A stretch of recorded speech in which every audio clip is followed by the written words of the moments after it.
Well, ain't that some fun on a Saturday morning? Well, my wife is leaving me.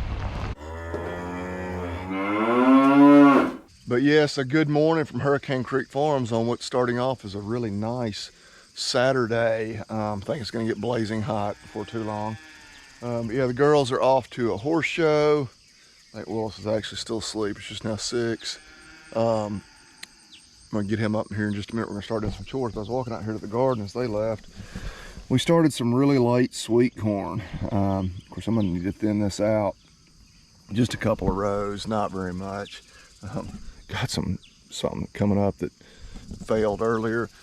I don't know if any of y'all ever planted sweet corn this late. You know, I mean, it'll definitely have time to get to maturity before we have a frost. But I don't know, nobody ever plants it.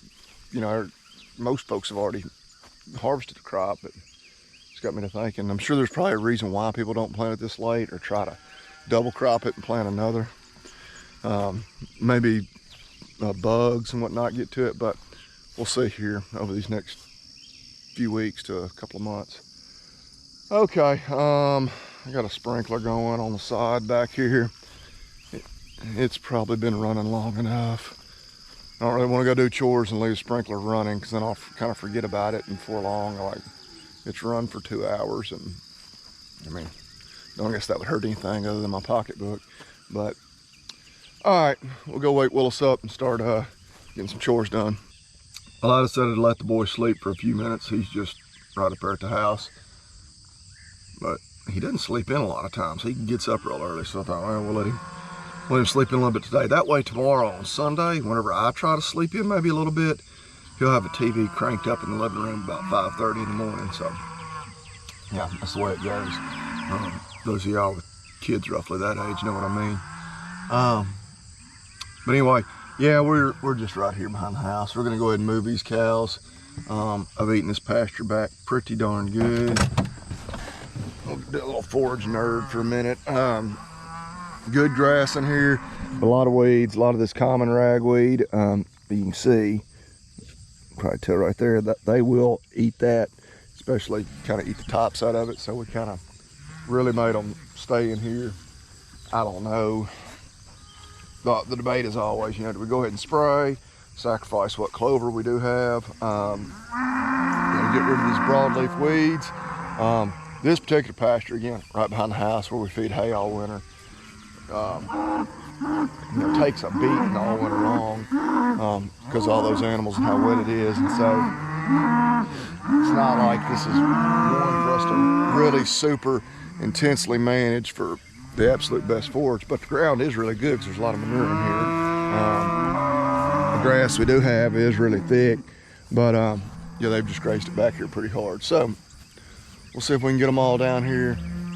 We're gonna let them back over in the creek bottoms. I don't want to leave the gate open all day though, because the horses that aren't on the trailer going to the horse show right now are in here with them, and we don't want them going over there. You know what I did forget? I did forget to throw a bag of mineral on the side by side. Not a big deal. Don't worry about that here in just a few minutes.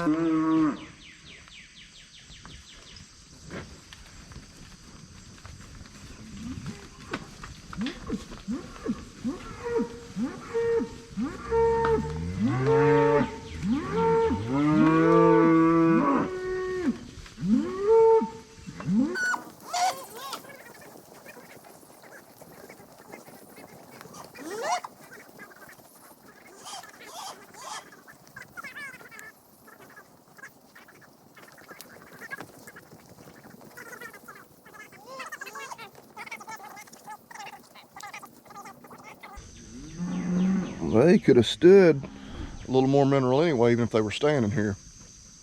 They like that new mineral, like garlic.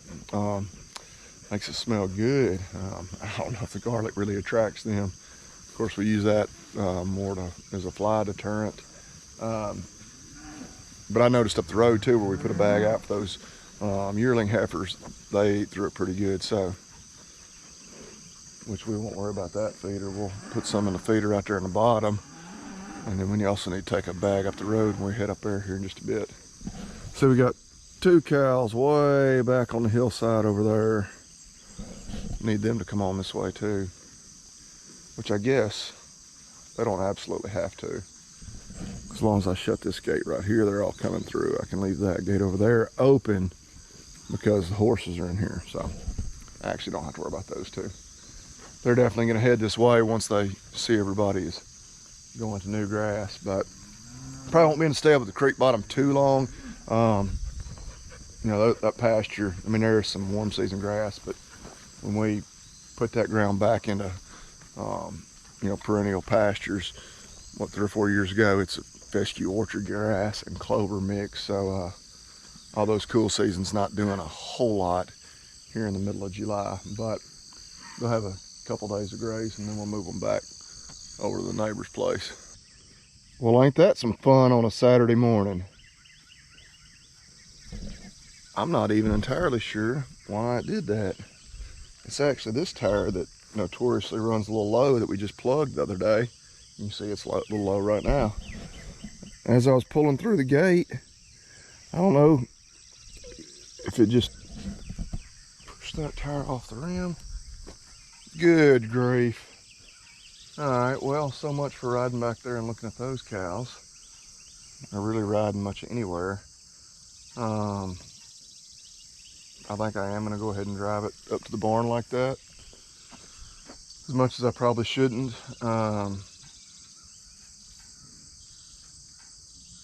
Yeah, I'm gonna limp it up there. I'm not gonna sit here and deal with this problem here. Oh gosh, always something. Well, we got her up here. Get Jack under it, get it off the ground. See if by some miracle I can get it to take air again. I really don't know what happened. Just easing through that gate, I heard it. So I don't think it was low because, you know, I heard it like poof, whenever the bead broke and let all the air out. All right, let's see if we can get her off the ground. Let the compressor build up a little pressure and then we'll see what we can do with it.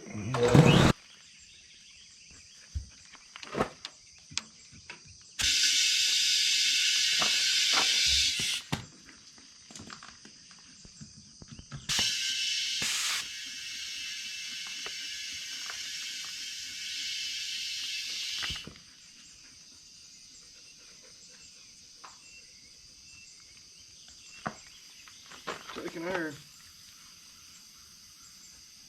I don't know if when I got up against that post it just pushed it off. I mean, the rim is bent a little in a couple of spots. Who knows? Who the heck knows?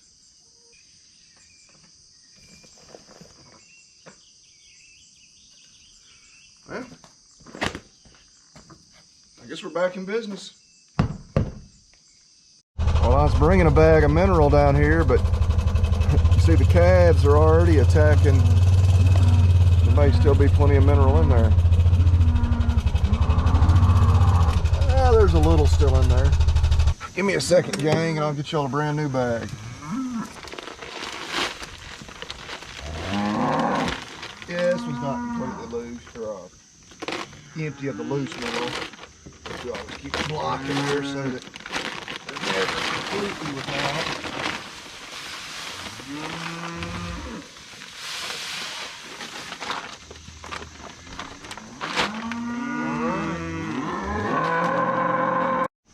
Well, hello, ladies. Said nope. Not that interested in seeing you. All right, we'll ride over here. See if those stragglers made it out here. And if they didn't, we still got a few cows that hadn't calved. Probably gonna have some summer calves, maybe some early fall. Out of the last few of my father-in-laws that have not calved yet. And we're definitely gonna have some actual fall calves. I guess really just out of our heifers that are bred to calve this fall. But we'll go see if we can figure out if those other two made it in here, and then we'll shut some gates. Go forage nerd again for just a split second. But you can see actually it's fescue, and even some clover in here. Still hanging on doing pretty good, but we're right here in this bottom. It does stay really pretty good and wet. And we've had, pretty good, consistent, decent rains so far this summer. So yeah, they'll be able to stay in here for a few days, do a little grazing. we won't graze it back too hard, then we'll let them across the creek. But we really need to put the clipper back on the tractor and clip across the creek and over on the neighbor's place. A little more weed pressure in there, but I don't know. There's rain in the forecast for middle of next week, so we won't be cutting any hay this weekend. And so, I don't know. I don't think we'll have a chance to get to that today. You know, we could potentially tomorrow, but it's Sunday. Somebody got on to us last Sunday for working on Sunday, which that's not to keep me from doing it. But I don't know. It's probably more than I can get over. And I mean, if I ran all day, I could probably get over it. So it's like, And then I'm really hoping by this time next weekend, we are cutting hay. Go ahead and get some done then. But of course, I don't know what the weather's gonna be doing that far out. All right, put another bucket on.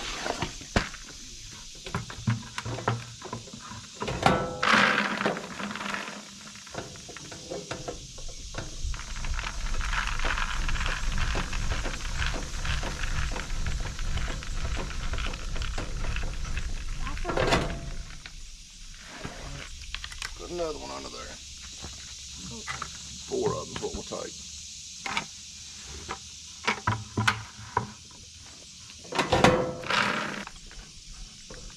All right, you put them on the back of the truck?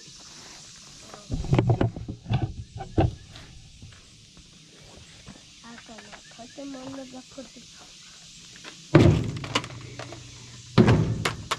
We gotta get a bag of mineral too.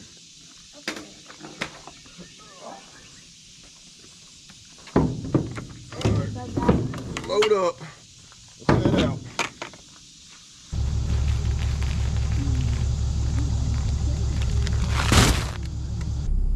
Got down here, check on these heifers, put a little feed and mineral in the pen, but they're nowhere to be found. They must be back here in this back pasture, which is fine. But yeah, like I say, and when I say I'm down here later than usual, 5 days a week at least, or certainly 4 days a week when I've got to be at the vet office, I get down here, I don't know, between 6:30, maybe between 5:30 and 6:30, you know, early. And today it's nearly 8:30, but we purposely waited because we got to go to town and do a few other things, and so I was gonna wait until we needed to go make those rounds. So we'll ride back through here and see if we can lay eyes on all of them. Well, there's a bunch of them. We'll try to get a head count and see if everybody is accounted for. So we got 40 back there behind us. See through the woods, there's another big wad of them right here. Let's see if we can get a head count. A lot of ragweed in there. They ought to eat that stuff up. I love that giant ragweed.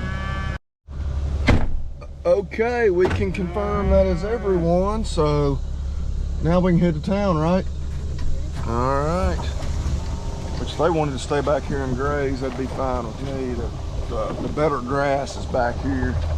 Naturally, when we move them into these 2 pastures, they kind of stay up there around the pen because they've got a, you know, water tank, mineral, all that's in there, which they've got places they can water back here, especially as wet as it's been.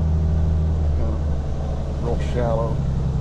Definitely not a pond, it's kind of a mud hole in those woods there. And then there is a ditch over on the other side of this ridge that runs pretty consistently, especially if we're getting rain. So theoretically they can stay back here for several days without even coming up to the pen. I guess really until they wanted a lick of some mineral, or if they want to feed, a little bit of feed we bring them every day.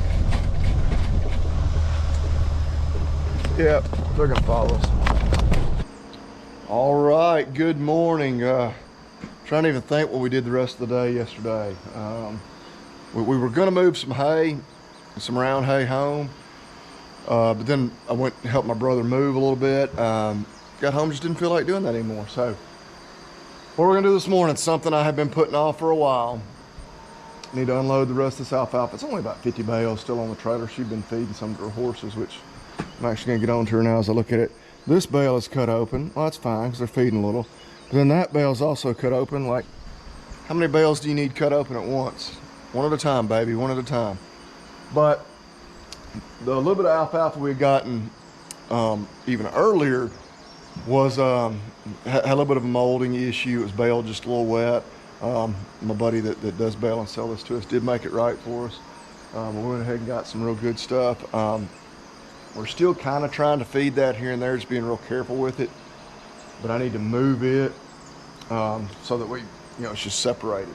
But anyway, hot, man, it is extremely humid. But as you can see, I'm wearing the Ag Gear Farm Pro shirt. I do like the long sleeves. A lot of times when we're throwing these small square bales, just keep hay, from getting on you, scratching you up and whatnot. Just checking. Yeah, it's 73 right now, 98% humidity. So anyway, we'll try to get this done early before it gets a whole lot hotter, and then we'll might go try to move the rest of that ground hay home today.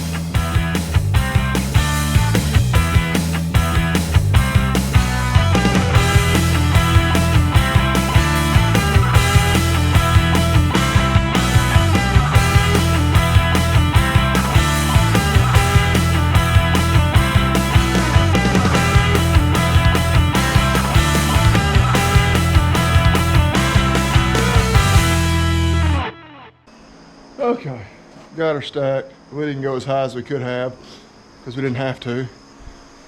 And I'm 41 years old and it's hot.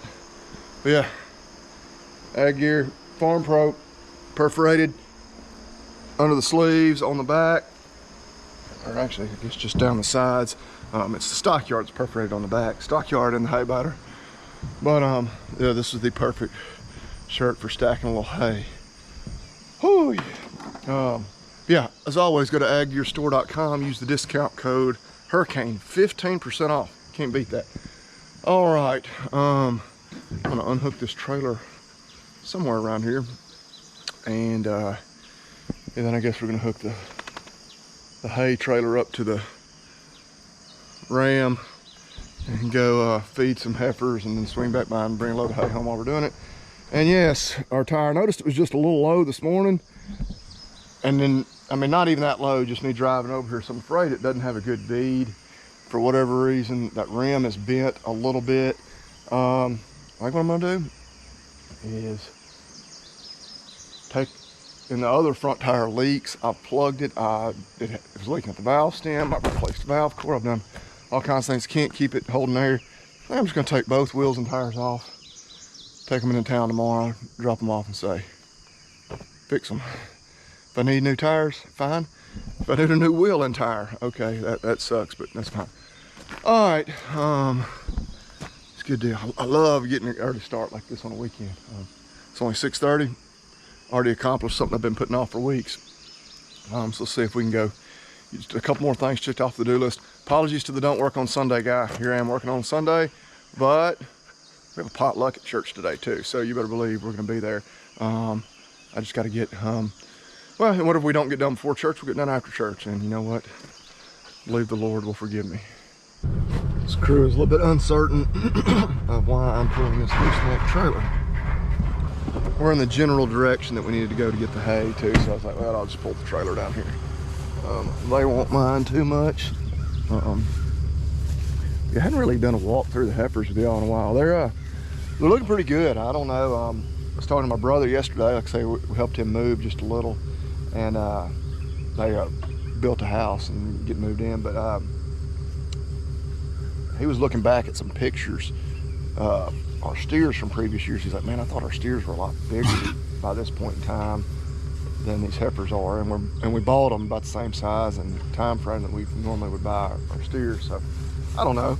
The scales will tell the tale whenever we sell them. But and somebody had commented, I think I replied to them, that my homegrown heifers look better than my bought heifers, which, like these, I mean, they're significantly older and they're bred, so naturally they should look a little better. We do have some heifers in here that are just, you know, gonna be feeders. Like number 302 potentially. All the 3-digit numbers are homegrown. But all right, we're gonna give them a little feed, get a head count, and then get some hay moved home. Maybe one of the bigger things I worry about is we still have this group of what, 2, 4, 6, 9 heifers, and that Brayford right there's a steer that won't go in the pen. I mean, not like readily. And so, and we got a few months before we're gonna sell them. But one of the reasons we bring them feed every day is so that they will just come running right to a feed bunk and into the pen.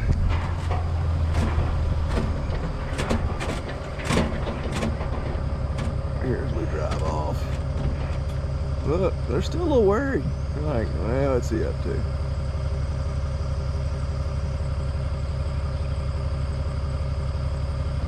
Just steer, he's a big old boy. We'll feed him out. We always keep those oddball steers like that. Sell the black ones at market, keep those to feed out.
See if I can back this trailer up, talk at the same time, but oh, it's about 9 o'clock now. Had a productive morning. Get that alfalfa unloaded in the barn, getting this hay moved home. Still need to move the tractor, the last 2 rolls home. I think what I'll do is, just when we get on our way home from church, I'll get Kaylin to drop me off right there. That way I don't have to get an extra ride that direction. Trailer unhooked, and see if I can get those tires aired up on side by side, rub back here and check the cows. I can see them with the drone, so, but get a little better look at them. But yeah, it's been a Been a productive weekend. You know, today is Sunday 14th, so we all know last night was pretty wild. You know, there's gonna be plenty of people talking about it. You know, I don't want to say more qualified than me or smarter than me, because I think our media very much over the last several years set the wheels in motion for what happened last night. You know, obviously it could have been a much bigger tragedy than it even was, because innocent lives were lost. I haven't even watched the news this morning, so I don't know all the details in terms of, you know, is there still just one innocent person dead? Hopefully. I don't know. We've got to stop with I guess the rhetoric is the word everybody's wanting to use, the hyperbole. You know, just because somebody's on the other side of the aisle, you know, trying to paint them as a threat to democracy, that rhetoric and whatnot has to stop. I mean, it's stupid. Everybody, I think, with a functional brain knows that. But yeah, I don't know where it ends. You know, celebrities posting pictures holding a severed president's head. You know, magazine covers comparing a president or a candidate to Hitler. Like, none of that, like, it's not even accurate, number one. And they know it's not accurate, but they're trying with all their might to demonize the other side, and that's just stupid. Have your disagreements, have a discussion, that's fine, but I'll stop with the rant, 'cause we're not gonna solve it right here on the Hurricane Creek Farms YouTube channel. But yeah, I do also really look forward to what the investigation finds out. Not holding my breath that they'll get any conclusions, but yeah, absolutely no way a rooftop, you know, inside of 150 yards of where a presidential candidate is giving a speech should have been unoccupied and unsecured. Like, that's just insanity. So you have a hard time convincing me that there's not more to that story. But anyway, we had joked on the podcast last week, or we weren't joking, we were talking about the John Deere PR nightmare they've been dealing with all their DEI and policies, and, you know, supporting drag shows for kids and all that stuff, which is all very well documented. And I made the comment, I was like, you know, John Deere may have a few different responses. One would be to go ahead and totally reverse course like Tractor Supply did, or do they wait and see if this will blow over? Well, their PR team, I mean, nobody is, I don't want to say they're happy, but nobody is more relieved this morning than the John Deere PR team, because that story will obviously disappear in light of bigger news going on in the country. But anyway, we appreciate y'all watching. I don't know what we're gonna eat tonight. We got a potluck at church. Obviously we'll have all kinds of good stuff there. We did grill some sirloins last night, had some venison tenderloins as well, had some venison jalapeno cheddar brats, had all kinds of good stuff, including our beef. Want y'all to remember to do the same. Keep that on your menu for this week. Y'all eat beef and God bless.